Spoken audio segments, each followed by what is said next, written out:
Good day, ma'am. May I interview you? Oh, sure. About what? Ma'am, about the chapter 4 and 5, the Code of Ethics. Okay, first we will talk about the chapter 4, relationships with other professionals under the Code of Ethics.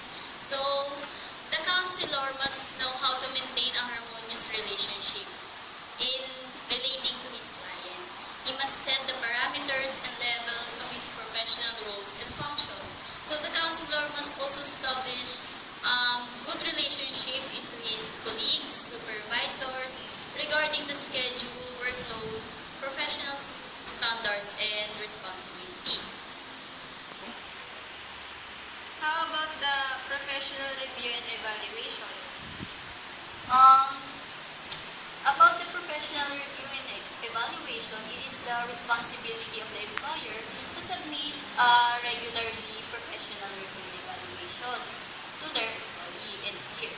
In order to know about another concern, this must be done semi-quarterly or annually as agreed by the counselor and employer. For the professional growth and development, a counselor must participate in in-service training.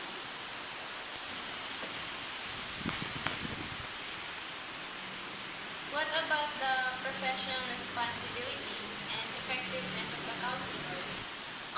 For the professional responsibilities and effectiveness, the counselor must alert his employers to this condition that may damage his professional responsibility as a counselor. So the counselor must know how to consult with other professionals when it comes to his client. However, if it is all about the client's identity to be revealed, the counselor must have the consent of his client. It is also the responsibility of the counselor to know or maintain a proper coordination with fellow professionals in relation to counseling services and programs implemented in their workplace. However, when it comes to referral fee, the counselor must desist from accepting it from other professionals.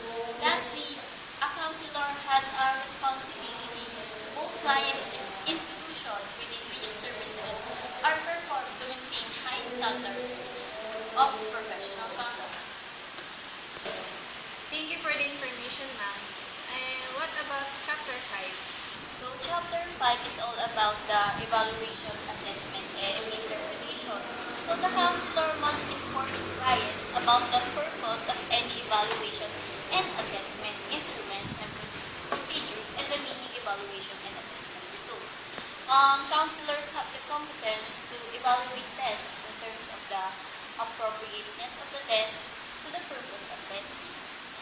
The counselor must also know the reliability and validity of the test and the level of difficulty to the clients, and also the appropriateness of norms reference tests. So, when the counselor use the psychological tests or other assessment tools, they should have undergone in the training for the use of these tools. So, they will be familiar with the training requirements of different tests and are conversant with the concepts of reliability and validity. So, the counselor must know how to utilize assessment data by taking into account various factors and characteristics of the persons derived from integrated profile of battery test results that might affect the counselor's judgment or reduce the accuracy of information.